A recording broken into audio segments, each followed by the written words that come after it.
Au nom du Père et du Fils et du Saint-Esprit, ainsi soit-il.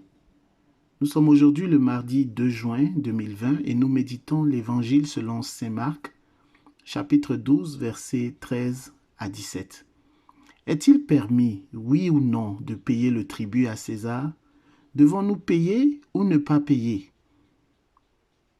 Envoyés par les Sanhédrites, c'est-à-dire les membres du Sanhédrin, qui était l'autorité juive religieuse au temps de Jésus, quelques pharisiens et quelques hérodiens posent ces deux questions à Jésus pour le piéger et ainsi trouver un alibi, trouver un prétexte pour le faire tuer.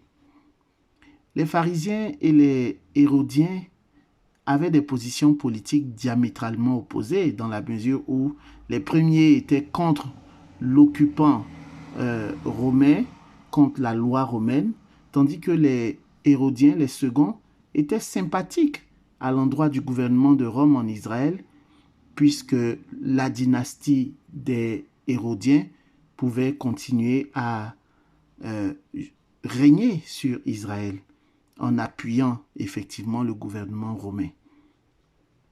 Mais en revanche, ces deux groupes s'entendaient sur la question de Jésus. Ces deux groupes s'entendaient quant à leur opposition à Jésus. La question du paiement de l'impôt romain était une question fort sensible et potentiellement explosive pour les Juifs de cette période du Nouveau Testament. Jésus est face à un dilemme, un sérieux dilemme, un dilemme duquel il n'y a presque pas d'échappatoire. Si Jésus répond oui à leur question, si Jésus dit effectivement, vous devez payer l'impôt à César, il sera crédité de complicité avec l'occupant romain qui exerce un pouvoir païen sur la terre d'Israël, Israël qui appartient à Dieu. Mais une réponse négative de Jésus le classerait parmi les révolutionnaires et serait signalé au gouvernement romain comme un fauteur de troubles à l'ordre public, au même titre que les zélotes, qui étaient des patriotes juifs, opposés eux aussi à l'occupation romaine.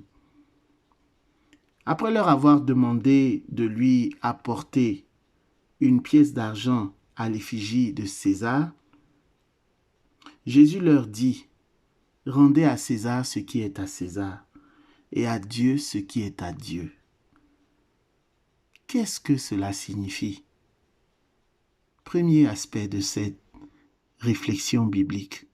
Qu'est-ce que cela signifie? Le deuxième aspect sera conduit par la question suivante. Qu'est-ce que cela signifie pour toi, pour moi, dans mon aujourd'hui, dans mon actualité? Qu'est-ce que cela signifie donc?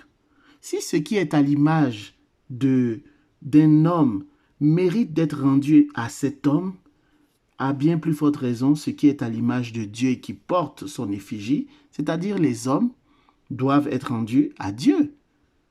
Isaïe 44, verset 5 nous dit « Je suis au Seigneur, j'appartiens au Seigneur.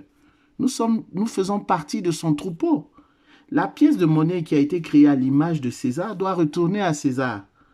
Toi et moi, qui avons été donc créés à l'image et à la ressemblance de Dieu, devons nous aussi être rendus à Dieu. Même l'empereur César, qui est aussi une créature de Dieu, qui fut créé à l'image et à la ressemblance de Dieu, devrait lui aussi être rendu à Dieu. Rendre à Dieu ce qui est à Dieu signifie que ma vie doit honorer, doit dire, doit parler, doit glorifier mon Créateur, mon Dieu. Jésus quitte le terrain purement politique du paiement de l'impôt à César pour déplacer la question sur le terrain théologique.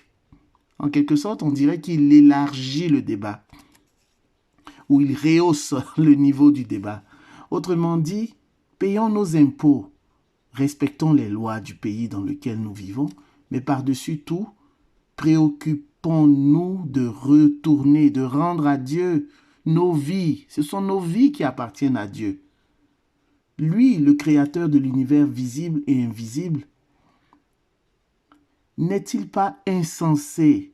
Réfléchissons-y un tout petit peu. N'est-il pas insensé de s'occuper davantage de la créature que du Créateur, de chercher davantage à faire plaisir à la créature qu'au Créateur?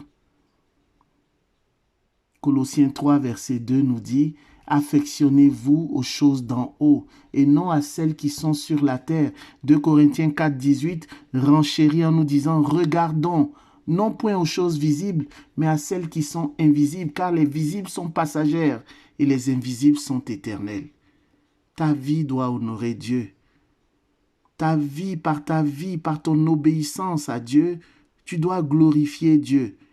Ma prière ce soir, pour chacun de nous, pour ce jour du mardi 2 juin, est que nos vies reflètent la gloire de Dieu. Lorsque l'on contemple nos vies, que les gens disent « L'Éternel est Dieu, l'Éternel est redoutable, son nom est puissant, son nom est redoutable par toute la terre. » Que la paix du Seigneur soit avec vous, au nom du Père, et du Fils, et du Saint-Esprit. Amen.